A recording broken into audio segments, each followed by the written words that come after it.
Entonces, empezamos con los regímenes políticos. El primero de los regímenes políticos y el más importante o el que tenemos de tener más presente tiene que ser la democracia. ¿Por qué? Porque de la democracia salen varios regímenes políticos, que es lo que vamos a ver en la siguiente práctica. Y otra cosa muy importante es el que tenemos en Costa Rica. Entonces, como ciudadanos costarricenses, dentro de esta idea de la educación cívica, es importante que nosotros tengamos presentes qué es una democracia. Los siguientes también son muy importantes. ¿Por qué? Porque también lo podemos ver como antagonistas de la democracia, de cierta forma. Pero el primero es democracia. Entonces, el concepto. Es la forma de gobierno cuya característica principal es el poder de elección que reside en el pueblo. ¿Qué significa esto? El pueblo va a elecciones y va a votar. Y esas elecciones van a ser de forma periódica. ¿Qué significa esto? Que los puestos, ¿verdad?, de elección popular se definen por X cantidad de tiempo. En Costa Rica los periodos de elección popular son de 4 años para diputados y para presidentes. ¿Tenés esa información o pusiste algo más, Algisa? No, profe, es la misma. Perfecto. Puse, es una forma de gobierno cuya principal característica consiste en que el poder reside en el pueblo por medio de elecciones periódicas. Super. Y bueno, tal vez es importante como para no generalizar con respecto a las democracias, y es que todas las democracias son distintas entre sí, porque cada país, cada gobierno determina la forma en la que se llevan a cabo las democracias. El ejemplo tal vez más cercano a nosotros podría ser México, que ellos, los periodos electorales son de 6 años, y en Costa Rica son 4. Luego tenemos las características. Las características generales que tenemos con respecto a la democracia, bueno, van a ser que hay elecciones periódicas, ¿verdad? Muy importante. Es pluripartidista, eso significa que hay más de 2 partidos políticos, si no sería bipartidista, y el bipartidismo no está bien visto en términos democráticos. Deberían de existir al menos 3 para que ya haya como competencia real. El partido político ganador, bueno, va a ejercer el gobierno hasta las siguientes elecciones. El presidente se puede morir el vicepresidente, se puede morir el presidente de la Asamblea Legislativa, que es quien asume en ausencia del presidente y el vicepresidente. Se puede morir todo el mundo del partido, pero del gabinete, pero el mismo partido es el que está en el poder. No puede haber un cambio de, de partido político en medio de un periodo electoral.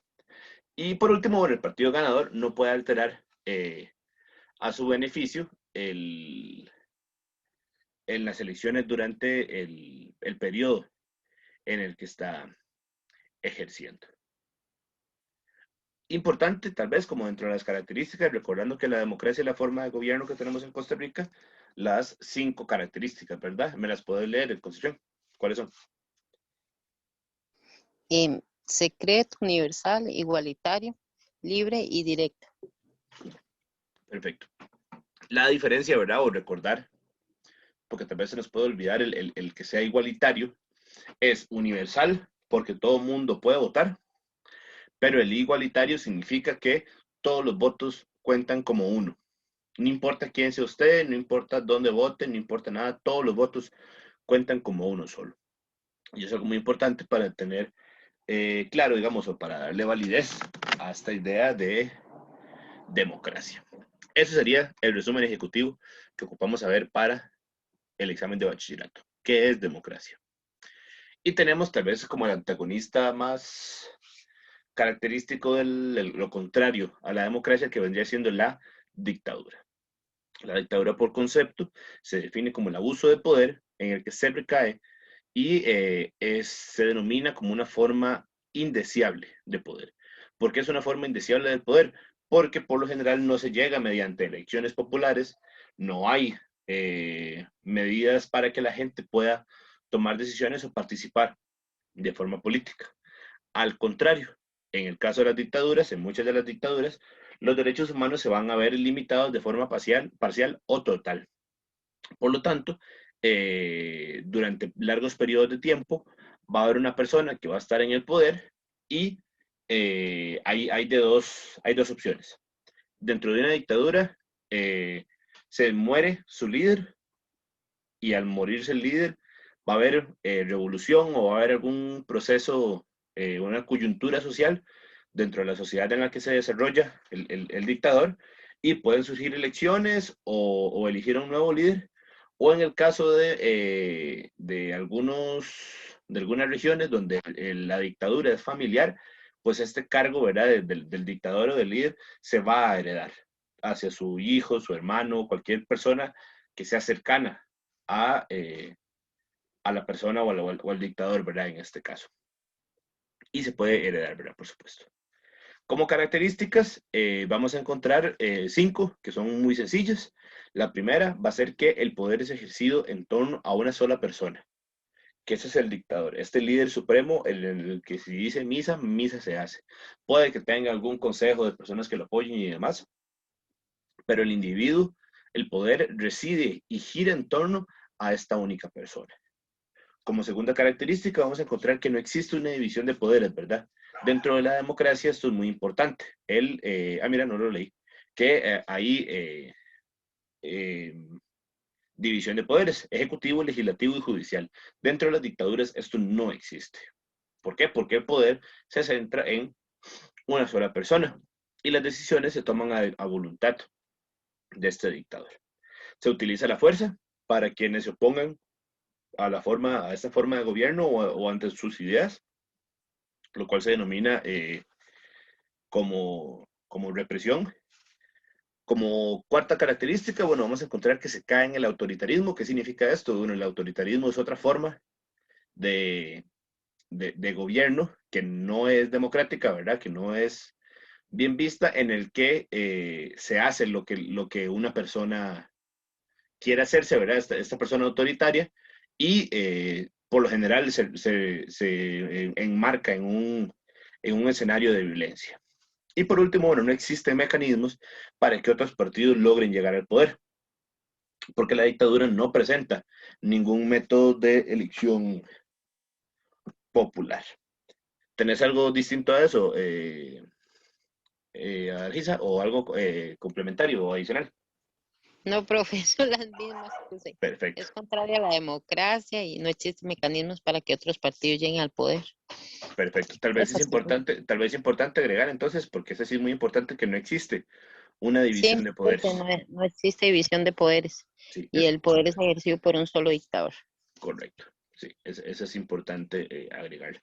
Importante, yo, este documento de los regímenes políticos está en la plataforma, solo que, bueno, la idea es completarlo o sea, completarlo con lo que ustedes investiguen, y ya luego, bueno, queda para que ustedes comparen a ver si pues quieren repasar con este que podría tener más información. Que al final es lo mismo, nosotros utilizamos una misma base, que nada me sirve a mí utilizar un montón de libros si el libro que yo les ofrezco a ustedes es solo uno, ¿verdad? Entonces manejamos la misma información. Siguiendo, vamos a encontrar el islamismo.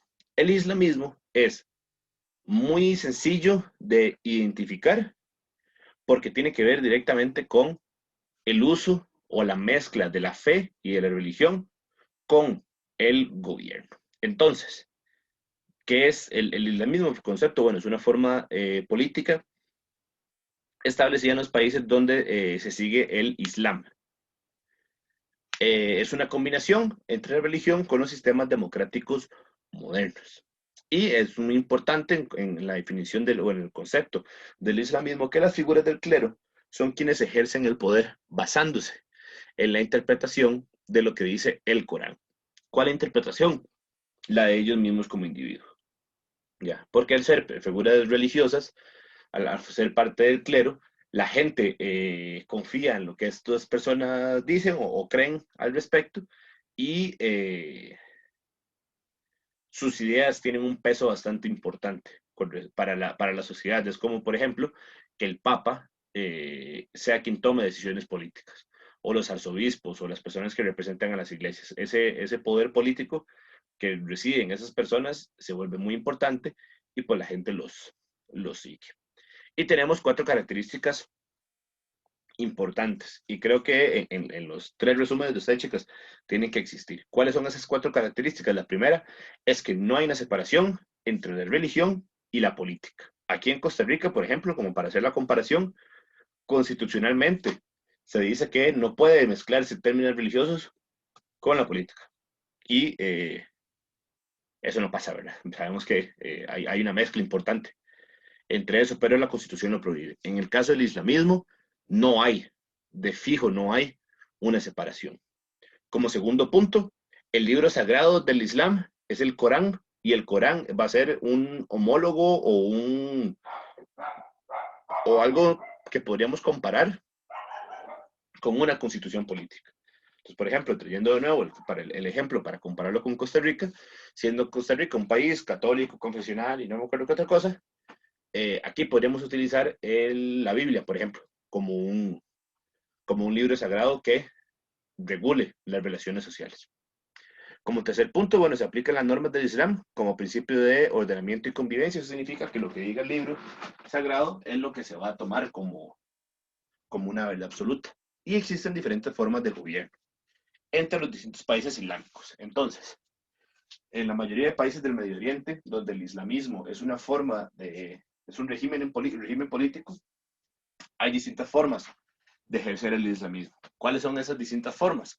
Va a ser las democracias parlamentarias, las monarquías absolutistas, las monarquías parlamentarias, las dictaduras, las repúblicas federalistas y entre otras. Listo. Bueno, se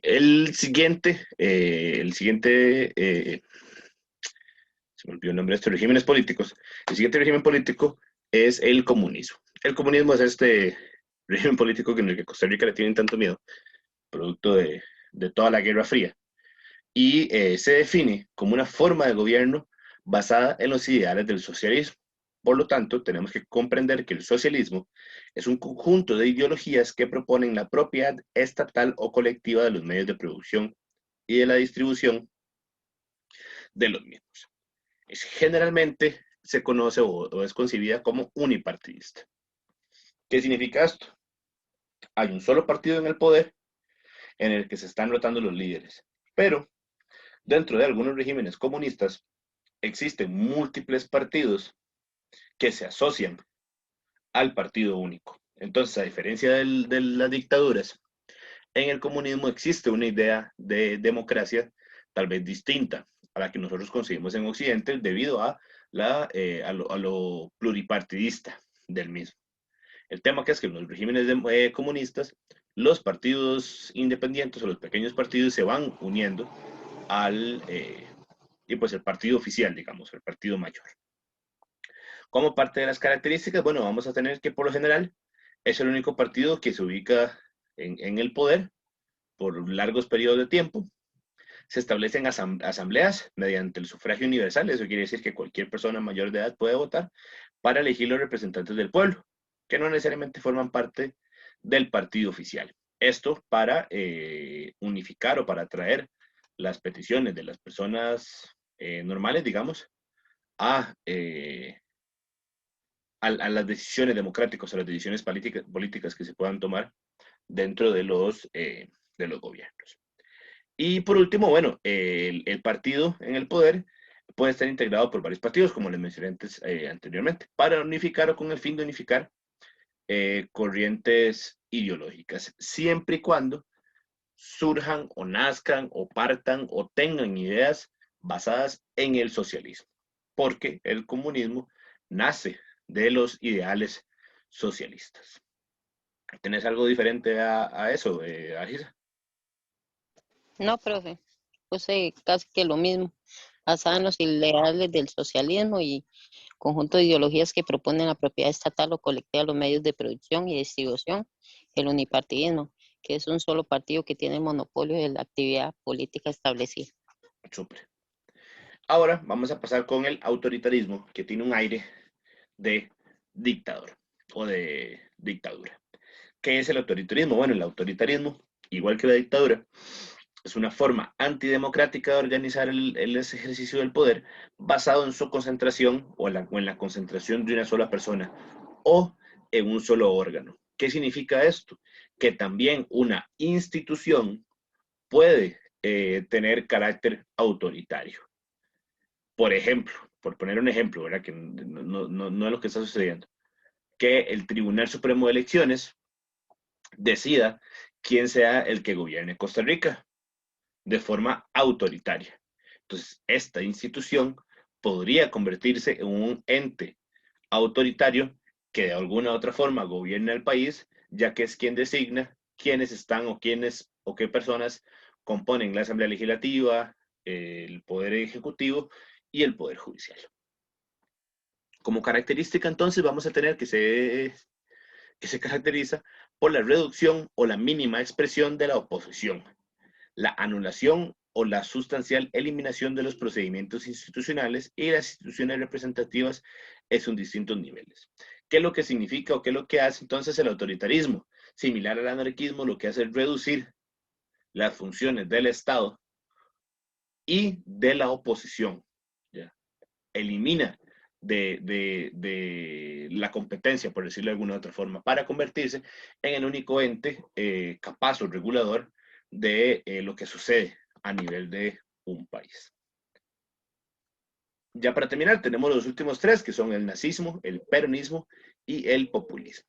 El nazismo, su concepto, es un movimiento político alemán que nace en 1920 con la creación del Partido Nacional Socialista Alemán del Trabajo, establecido en el poder de 1933 a 1945. Tal vez aquí es importante, tal vez para efectos históricos, tener presente que la Segunda Guerra Mundial se desarrolla de 1939 a 1945.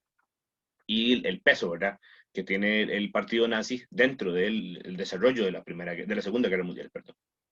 Pues como características tenemos un montón así como específicas y las vamos a leer, a ver todas seguidos. Es antidemocrático, o sea, no hay elecciones populares, es como una dictadura o un sistema autoritario.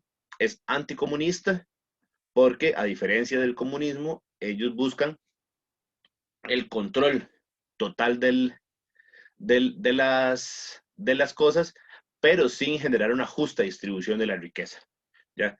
En el comunismo nosotros tenemos un Estado que regula los medios de producción, regula los bienes y los distribuye de forma justa, pero el nazismo no lo distribuye, lo que quiere es acumularlos, por decirlo de alguna forma. Es altamente militarizado, que significa que la mayoría de las personas tienen que llevar algún entrenamiento militar y ser parte del ejército porque eso es parte también de su poder frente a otras naciones y eso es lo que lleva a que Alemania esté involucrada en un proceso de Segunda Guerra Mundial. Es nacionalista de forma extrema, lo que significa que todas las personas que componen el partido y las personas que vivan dentro del territorio comandado por el partido nazi van a defender a su país con la vida, si es necesario, y con ideas de superioridad frente a sus vecinos o otros países. Es autoritario, como ya vimos en las características anteriores del autoritarismo. Es personalista, lo que significa es que gira en torno a una sola persona. Y en este caso, bueno, va a ser Adolfo Hitler, ¿verdad? El líder la persona estandarte del partido nazi. Es altamente homofóbico, eso significa que discrimina a las personas con orientaciones sexuales distintas a la heteronormatividad, digamos, a las personas que son heterosexuales, son las únicas que entrarían dentro de un régimen nazi. Después de ahí en fuera, todos los trans, gays, lesbianas, homosexuales, lo que sea, serían discriminados. Es altamente antisemita, eso quiere decir que va en contra de la población judía, y hay un rechazo por las personas con discapacidades físicas e intelectuales. Esto porque ellos creen que la raza aria o la raza nazi es superior en términos físicos, sociales, y por lo tanto cualquier persona que cuente con alguna de estas condiciones es inferior a, a ellos. Algisa, ¿cómo te fue con eso? Bien, profe, usted llega al poder en 1933 con Adolfo Hitler hasta el 45. Es anticomunista y antidemocrático a favor del militarismo y discrimina a los homosexuales, gitanos, discapacitados y judíos. Perfecto.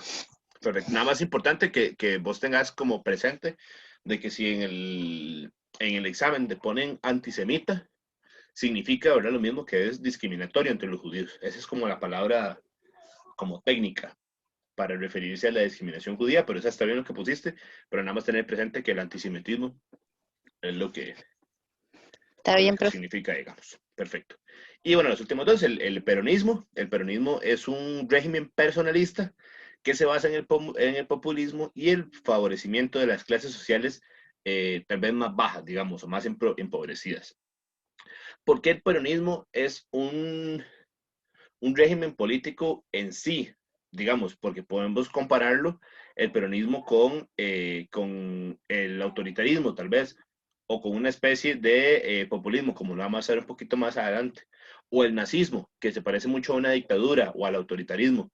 Son regímenes políticos distintos e individuales o se estudian por aparte porque se llevan a cabo dentro de un país específico, por ejemplo, el nazismo en Alemania, el peronismo en Argentina, y su impacto político y su impacto social fue tan importante que se analizan como un hecho distinto, porque perfectamente nosotros podríamos hablar del nazismo como una dictadura, con un régimen autoritario, por ejemplo, o el peronismo como un régimen populista, pero tienen características tan específicas también dentro a lo interno que los vuelven regímenes políticos distintos. Por lo tanto, las características del peronismo, ¿verdad?, van a ser que el principal líder de este movimiento va a ser Juan Domingo Perón, de ahí su nombre, el peronismo, que fue electo en Argentina durante 3 periodos. ¿Por qué es importante esto y por qué el populismo no se denomina como una dictadura? Porque fue mediante elecciones populares. La gente votó por Perón tres, 3 veces. Y bueno, va a contar con el apoyo de las clases populares. Va a realizar medidas sociales con beneficio a los trabajadores, va a congelar los alquileres, nacionalizó los ferrocarriles que estaban en manos de empresas privadas, va a nacionalizar la telefonía y el transporte, además de estimular la industria. Esto suena bien si nosotros lo hablamos como tal, pero también tuvo impacto sobre las personas que tenían ingresos, digamos, más altos, pero no eran parte de la élite. Por ejemplo, el tema de congelar los alquileres, una persona que vive de la renta de un lugar, es dueño de un edificio, de una casa y vive de la renta de eso, el congelar los alquileres, y pues se congelan sus ingresos. Esa persona tiene capital, por decirlo de alguna forma, tiene propiedades, y esto le da pues riqueza, pero no es multimillonario, ¿verdad? Entonces eso también causó enfurecimiento de la clase media alta en Argentina en la época porque se les afectaba directamente. Y así también con la privatización de algunas empresas que estaban en manos eh, pues de argentinos. Una característica importante del peronismo es que Perón va a modificar la constitución para poder reelegirse y reprimir las libertades de la oposición, específicamente en cuanto a la prensa. Y eliminó lo que se conoce como la autonomía universitaria. La autonomía universitaria es como un fuero legal o una característica legal importante que en las universidades públicas en Costa Rica tienen, el hecho de poder definir cuáles van a ser los currículos educativos y las decisiones administrativas, económicas y políticas que se toman dentro de las universidades. Y esto permite que las universidades sean centros de desarrollo científico e intelectual sin que tengan una influencia, por decirlo de alguna forma, del Estado o de los bancos internacionales o de la Asamblea Legislativa, en caso de Costa Rica, cualquier ente que pueda hacer presión para que se hagan las cosas de cierta forma, mediante la autonomía universitaria, las universidades públicas se protegen. Y en Argentina esto va a cambiar durante este momento del peronismo, porque ya tengo entendido que ya las universidades en Argentina de nuevo tienen autonomía universitaria, eh, va a cambiar muchísimo. ¿Y por qué eso es importante? Porque para inicios de la década del siglo XX, perdón, se logra firmar la primera reforma de autonomía universitaria, la reforma de Córdoba, que de hecho creo que se firma en 1919 porque hace poco cumplió los 100 años. Y eso permite que las universidades en América Latina tengan autonomía universitaria. Por eso es importante, por eso se menciona el tema de la autonomía universitaria. ¿Vos pusiste algo distinto, Alicia? No, profe, está igualito. Perfecto. Puse lucha lucha permanente porque choca directamente con los intereses del ejército, iglesia y Ajá, sectores de clase. Sus ideales son justicia social, soberanía política independiente y movimiento dirigido a las clases sociales. Contaba con representatividad popular. perfecto, perfecto. Y bueno, vamos a terminar entonces con esta primera parte, con este primer ejercicio, que es el populismo. El populismo se define como la búsqueda del apoyo de los movimientos de masas urbanas de varias maneras, entre ellas el clientelismo. El clientelismo es el intercambio de favores obtenidos mediante la gestión de las autoridades públicas. El populismo tiene algo muy interesante. Hasta donde yo sé, no hay ningún gobierno en ejercicio o ningún partido político que se autodetermine como populista, pero siempre se le puede achacar, digamos, a algún partido o a algún gobierno ser populista. Por ejemplo, volvamos a Costa Rica. En las elecciones, los días antes de las elecciones, que son los días más cruciales, por poner el nombre de un partido, porque puede ser cualquiera, pero sé del caso de que Liberación Nacional en alguna comunidad va y empieza a ofrecer diarios. Y yo he visto carros el día de las elecciones salir de Palí con bolsas llenas de un montón de diarios y los van a repartir a la gente para que la gente vote por Liberación. Eso es clientelismo. O van con un camión lleno de materiales de construcción a alguna comunidad y empiezan a ofrecer láminas de zinc, empiezan a ofrecer sacos de cemento, baldes de pintura, cualquier cosa que puedan servir para mejorar una vivienda. Eso es clientelismo. Como les digo, no hay ningún país, hasta donde yo sé, o ningún partido que se determine como populista, pero muchos toman medidas populistas. Por eso es importante que nosotros lo tengamos claro y podamos identificar cuando algún partido político en ejercicio o cuando algún partido político en busca de adquirir un puesto político esté realizando algunas medidas populistas. Por lo tanto, sus características van a ser que es hostil ante la democracia representativa. Eso significa que la democracia como tal, esta democracia representativa de las personas que eligen, tienen poder, pues va un poquito en contra de lo que esta gente piensa o de lo que las ideas populistas piensan, porque ellos creen que mediante favores, mediante regalos, mediante el clientelismo, se pueden lograr más cosas. Y por último, hay un rechazo ante los partidos políticos tradicionales. Dato curioso y bastante paradójico es que por lo general los partidos políticos tradicionales son quienes recurren a las medidas populistas. Entonces, de alguna forma, el populismo rechaza el, el, la idea de los partidos políticos tradicionales, pero a veces en los partidos políticos tradicionales, en su afán de separarse de la política tradicional añeja, recurren a mecanismos que también son altamente populistas. Y eso sería, por lo menos, la primera parte de la práctica de hoy. Entonces, el segundo ejercicio corresponde a los tipos de regímenes políticos democráticos. Anteriormente vimos los regímenes políticos que existen en general y esos son los que están dentro del marco de la democracia. ¿Por qué? Porque hay elecciones populares de alguna otra forma. Eso es lo que los vuelve parte de los regímenes políticos democráticos. El primero va a ser el federalista, el régimen democrático federalista. En su concepto, su definición es una forma de organización territorial de un Estado cuyas unidades políticas constituyentes se reservan un alto grado de autogobierno, una condición reconocida constitucionalmente.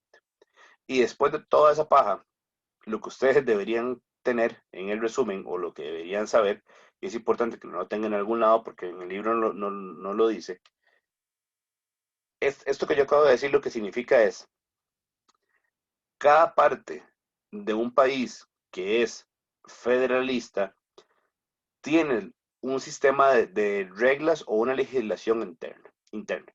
Entonces, por ejemplo, si Costa Rica fuera federalista, San José tendría su código legal, por decirlo así, Punta Arenas tendría el suyo, Guanacaste, Cartago y así con todas. Pero existe un sistema de leyes que aplica para todo el territorio. Entonces, cada uno de los estados va a ser diferente, pero a nivel nacional existe un, un marco legal eh, para todo lado. Específicamente, y creo que tal vez el ejemplo más importante va a ser Estados Unidos, que Estados Unidos, por su extensión territorial, y pues es muy difícil concebir o pensar que cada uno de los estados va a funcionar según la legislación, como si existiera una legislación nacional para todo el mundo, cuando sabemos que los grupos sociales, las interrelaciones, los valores, la historia de cada uno de los lugares va a determinar la forma en la que la gente vive. Entonces, eso es importante que lo tengamos presente. Cada uno de los estados que componen un régimen democrático federalista tienen su sistema de leyes, pero responden a un sistema federal que es mayor o que tiene más jerarquía que el sistema estatal, por decirlo de alguna forma. Las características, de forma muy sencilla, bueno, nace en Estados Unidos en 1787. Características importantes, así en resumen, son países muy grandes y con mucha población. Sí, son países grandes con mucha población. Los estados son autónomos, eso quiere decir que ellos toman sus propias leyes, pero tienen que regirse por las leyes mayores cuando sea necesario, con respecto a, por ejemplo, a temas como elecciones, por ejemplo, son normas o leyes federales. Hay un poder central que sigue siendo el gobierno, ¿verdad? El gobierno del país, que en este caso es el presidente de Estados Unidos, para este ejemplo, pero eh, también hay alcaldes, por ejemplo, como algo, como un concepto similar a lo que aquí puede ser un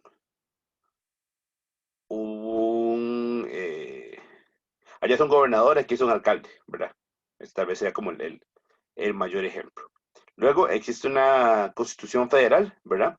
Para regular a los estados autónomos y creo que eso sería suficiente eh, por el sistema democrático federal. Alisa, ¿vos pusiste algo distinto? ¿O agregaste algo No, más? profe. No, profe. Da igual. Perfecto. Vamos con entonces el segundo, que es el régimen parlamentario. Régimen parlamentario o de tipo parlamentario es un tipo de gobierno democrático en el que es diferente al presidencialista. ¿Por qué? Porque la elección de las autoridades del Poder Ejecutivo emana o surge del Poder Legislativo o el Parlamento. Y el Poder Ejecutivo es el responsable político ante el Poder Legislativo. De las democracias que hay en el mundo, alrededor de la mitad son parlamentarias y la otra mitad son presidencialistas. De nuevo, después de toda esta hablada conceptual, ¿qué significa esto? El régimen parlamentario es un régimen en el que el Parlamento tiene más poder que lo que tiene el poder del pueblo. Sin embargo, sí hay elecciones. ¿Para qué elecciones? Para elegir al Parlamento. Pero el Parlamento es que se encarga de elegir al primer ministro. Y el primer ministro es esta figura, ¿verdad? Que tiene como poder, digamos, o que representa al país como una especie de embajador, por decirlo de alguna forma. El caso de Inglaterra, tal vez, que es como de nuevo el caso más característico de un régimen parlamentario, va a unificar a Inglaterra como parte de Gran Bretaña e Irlanda del Norte. Otra característica importante que tiene ese régimen parlamentario para efectos de Inglaterra, que Inglaterra es una monarquía, pero el sistema no es monárquico. ¿Por qué? Porque es un régimen parlamentario. Si bien el rey toma sus decisiones y hay una legislación, sigue existiendo un poder del pueblo mediante las elecciones para el Parlamento. Eso es muy importante que nosotros lo tengamos claro. El poder legislativo es el Parlamento británico, ¿verdad? Que está integrado por la reina, la Cámara de los Comunes, la Cámara de los Lores. O sea, distintos organismos o distintas etapas que van a regular o que van a ser parte del poder legislativo. Y bueno, la reina como ser máximo o ente máximo de la toma de las decisiones dentro de Gran Bretaña, ¿verdad? Que es el caso que estamos... Ah, uy, me corrió mucho. Luego tenemos a Israel como otro país que también forma parte de un régimen presidencialista. Israel es una república parlamentaria y tiene los tres poderes, ¿verdad? Que forman parte de los demás países, como el ejecutivo, el legislativo y el judicial. Es una democracia parlamentaria con un sistema pluralista, con la separación de poderes y hay voto o un sufragio universal. Es el único estado judío del mundo, producto de esto, ¿verdad? De la Segunda Guerra Mundial y cómo se le garantizó tener un territorio luego del holocausto. Y creo que eso es lo más importante, lo necesario para el caso de Israel. ¿Vos tenés algo distinto, Argisa? No, profe, más bien usted le puso más. Ok, perfecto. Luego tenemos el régimen presidencialista. El régimen presidencialista es en el que entramos nosotros, en el que entra Costa Rica.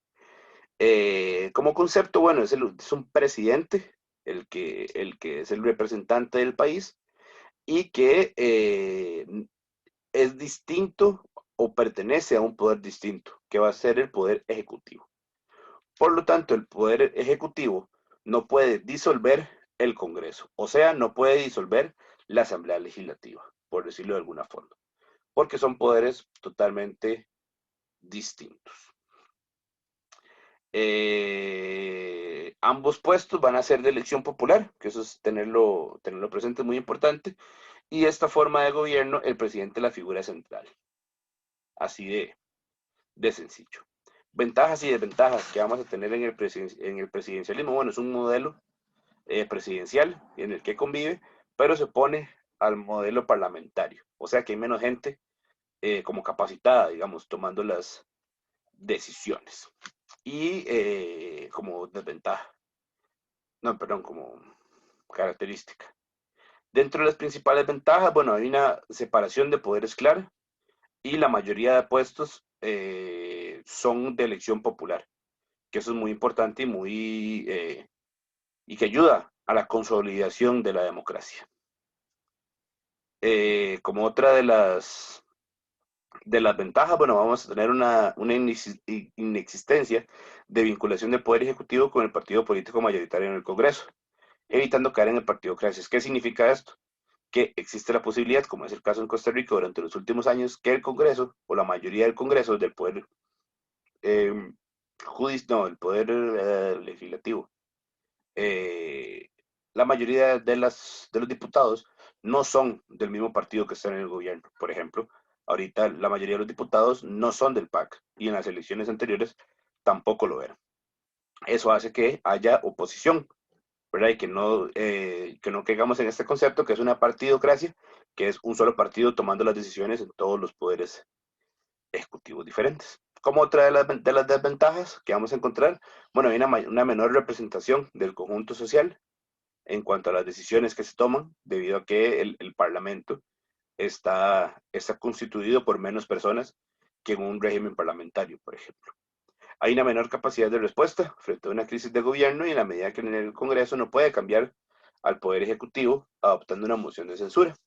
¿Qué significa esto? Que, por ejemplo, en un país con un régimen parlamentario, en términos muy coloquiales, si el presidente se la está pelando y a la gente no le gusta, y al Congreso no le gusta, el Congreso sí, el Congreso puede eliminar o quitarle el cargo de primer ministro a esta persona y poner a alguien más de cualquier otro partido, ¿verdad? A cambio, en los regímenes presidencialistas, bueno, tenemos que esperar a que los 4 años pasen para poder elegir otro, otro presidente. Otra de las desventajas, bueno, es que hay una tendencia hacia el bipartidismo, ya que van a haber dos partidos que representan la oposición y el gobierno. Y esto va a causar que hayan menos partidos, menos opciones para votar. Ejemplos importantes del presidencialismo, vamos a tener a Chile, Uruguay y Costa Rica como principales exponentes del régimen presidencialista. Otra de las características, tal vez aquí que no había visto en esa segunda parte, el poder del presidente está limitado por la constitución política. El cargo de ministro es incompatible con el miembro del Congreso, por lo tanto, quien sea parte de la Asamblea Legislativa no puede ejercer como ministro. Y si se quiere postular para un ministro o para un puesto de elección popular, tiene que renunciar a su cargo para poder ser parte de las próximas elecciones. Y bueno, aquí entramos a Costa Rica como un ejemplo tal vez muy sencillo, en el que encontramos que Costa Rica es una república presidencialista, democrática, libre e independiente, en la cual los presidentes también es el jefe de gobierno. Y de forma muy sencilla, bueno, los poderes del Estado son el Ejecutivo, el presidente con 2 vicepresidentes y los respectivos ministros, el Poder Legislativo con 57 diputados y el Judicial, que representa a la Corte Suprema de Justicia. Eso sería todo por el régimen presidencialista. ¿Vos pusiste algo distinto, Argisa? ¿O algo más? No, profe, está igual. Súper. Y por último, ya para terminar, vamos a entrar con las monarquías. Las monarquías son una forma de gobierno que puede ser democrática o autoritaria, en la que el jefe o la jefatura del Estado es personal, vitalicia y generalmente de origen hereditario. Es ejercida por un rey o una reina, ¿verdad? El conocido como el monarca. Y por lo general tienen muchos años de estar en el poder, ¿verdad? Casi no tenemos o no conozco del caso de una monarquía moderna. Dentro de las características, bueno, van a variar según las tradiciones propias de cada país y la tradición o lo arraigado que esté el concepto de monarquía dentro de cada uno de los países. Específicamente en cuanto a la estructura jurídica y la estructura territorial. Las monarquías son constitucionales y tienen división de poderes, en las que también pueden ser monarquías parlamentarias, como es el caso de Inglaterra, ¿verdad? Que les mencioné anteriormente, en el que existe un parlamento y también hay un rey. Existe gran diversidad también en cuanto a las monarquías autoritarias, incluyendo desde las monarquías más como democráticas, por decirlo de alguna forma, las parlamentarias, hasta las monarquías totalmente absolutistas, en las que el rey es el que toma las decisiones, principalmente en países de África o Asia, en las que hay un rey, o en Medio Oriente incluso, en las que hay un rey y es quien toma todas las decisiones políticas. Y en cuanto a las características, vamos a tener que el rey ejerce la máxima autoridad del Estado, ¿verdad? Pese a que exista un parlamento o no, siempre va a seguir siendo la figura más importante. Es una organización ligada a la religión, por lo que se considera que el mandato o el gobernador o el rey es de origen divino y su poder va a ser ilimitado. El rey puede ser vitalicio o por herencia, caso de la reina de Inglaterra, que esa señora tiene 90 y pico de años, y su hijo ya también está muy viejito y está pronto a morir posiblemente, ¿verdad? Por su avanzada edad, y en la que su hijo no va a poder ejercer como rey debido a que su madre sigue viva y no ha abdicado. Abdicado significa que renuncia a su puesto antes de morir. Y como 2 últimos puntos, bueno, el poder del rey puede ser absoluto o limitado por las leyes y la Constitución. ¿Qué significa esto? Hace unos 30, 40 años, los reyes de la mayoría de los países tenían más poderes, pero mediante reformas o mediante protestas sociales incluso, las monarquías han ido perdiendo cierto poder y esto hace que pues tengan que relegar ciertos privilegios a puestos de elección popular o como los parlamentos, por ejemplo. Y por último, bueno, el sistema subsiste en la actualidad, o sea que hay monarquías presentes actualmente, producto a una tradición de carácter histórico, y que los ciudadanos, ¿verdad? Las personas que componen o que integran los países que tienen una monarquía como forma de gobierno, de alguna u otra forma aceptan que esto sigue sucediendo. ¿Por qué es importante tener esto presente? Porque, por ejemplo, para el inicio del siglo XX, con el Imperio Ruso, con los zares, que eran los reyes de Rusia, bueno, la gente se subleva, hay golpes de Estado, está la Revolución Rusa y desaparece la monarquía, entrando en el periodo socialista, en el que hay democracia, de cierta forma, ahorita es un poquito distinto, tampoco es como que ha mejorado muchísimo en términos democráticos, pero cambia la forma de gobierno producto de, de la acción popular. Eso sería todo por el tema de los tipos de regímenes políticos dentro de la democracia. Es importante que ustedes revisen el texto o el resumen que ustedes hicieron, lo comparen con lo que yo les estoy poniendo acá, ¿verdad? Para que tengan la información más completa posible y de esa forma estaríamos dando por completo estos dos primeros grandes temas, bueno, tres primeros grandes temas con la clase de la semana pasada, ya en miras del repaso para bueno, en la aplicación en sí de la prueba. Recuerden que es muy importante que si tienen alguna duda o algún comentario o algún tema no quedó claro o se les está confundiendo algo, porque es posible, hay temas, aquí hay palabras o complicadas o hay cosas que se parecen, es importante que tengamos eso claro para no, para no tener ninguna duda a la hora de ejecutar el examen. Y eso sería todo por la clase de hoy.